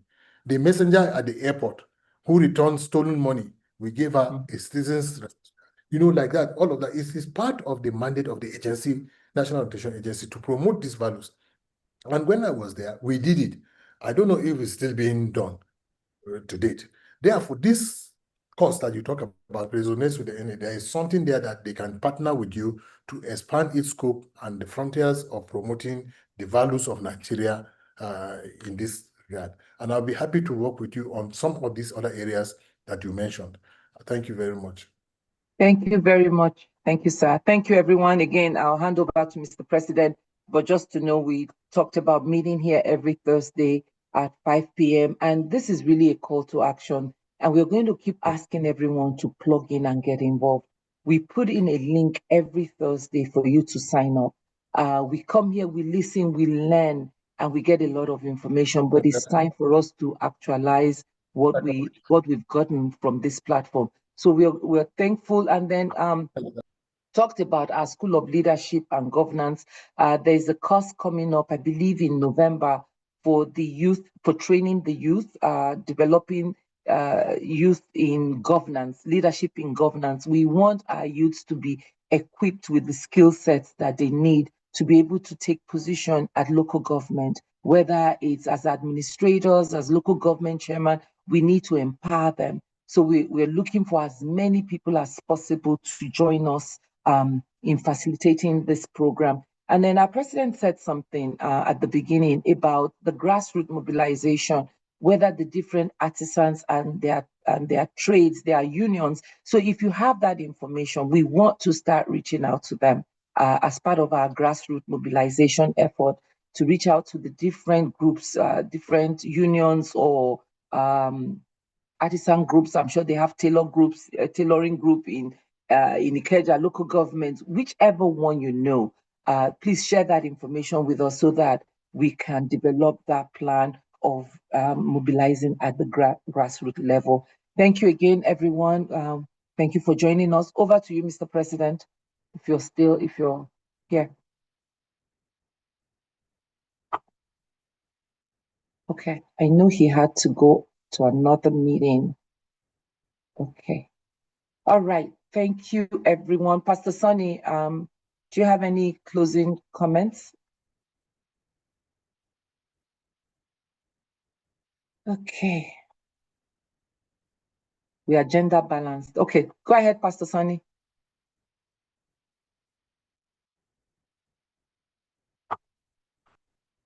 All right, maybe he's not able to unmute. Thank you, everyone, for joining us again this evening. Always a good time, always time well spent. And the information we get is something that shouldn't leave us here. Do the right thing. That is our slogan.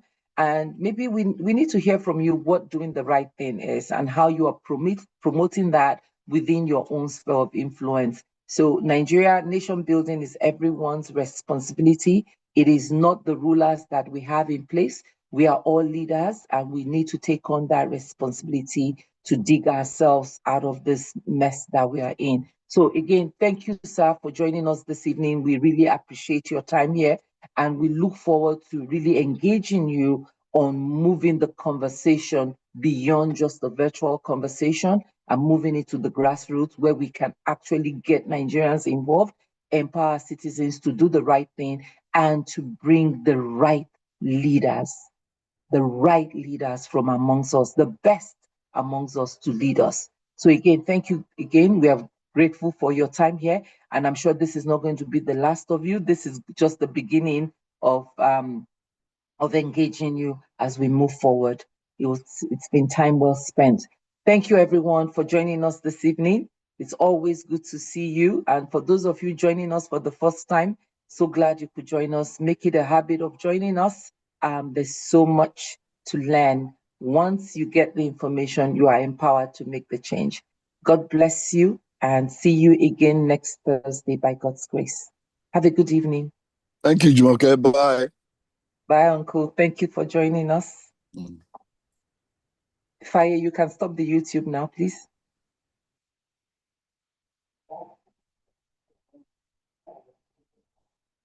Thank you. All right. And you can stop the YouTube too. Server there.